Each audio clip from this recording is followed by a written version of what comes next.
Chris Lawrence kay Katrina pa rin uuwi. Narito na chika ang chika natin ngayon. Isang nakakakilig at usap-usapang tagpo ang umagaw ng atensyon ng mga netizens matapos sunduin ni Katrina at ang kanyang anak na si Katie si Chris Lawrence sa airport. Sa video vlog na ibinahagi ni Katrina, kitang-kita ang saya at excitement ni Katie habang hinihintay ang pagdating ng kanyang amang si Chris Lawrence. Mismo si Katie ang nag-request na sunduin si Chris dahil namimiss niya ito. Dahil dito, marami ang kinilig at natuwa sa simpleng bonding moment ng mag-ama.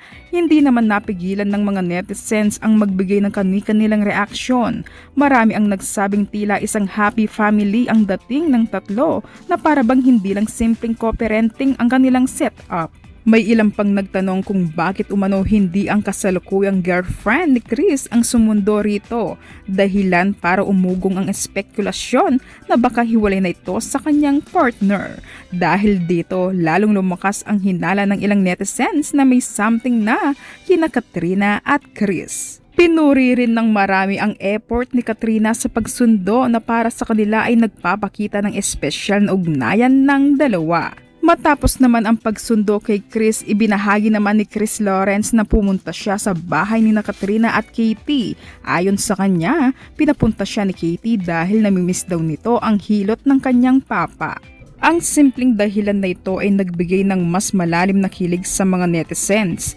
Hindi pa doon nagtapos ang mga sweet moments dahil namataan din si Chris na nakisama sa live TikTok session ng mag-ina. Habang nagla-live, kapansin-pansin ang kanilang natural na kulitan at saya. Matapos naman ang live ay nagkaroon pa ng TikTok video sina Chris at Katrina na agad ding umani ng papuri. Marami ang nagsabing ang cute at natural ng kanilang chemistry. Para sa fans, sapat na ang mga simpleng sandaling ito upang muling buhayin ang pag-asa na baka may second chance pa ang dalawa. Hindi lang co-parents, kundi bilang isang buong pamilya.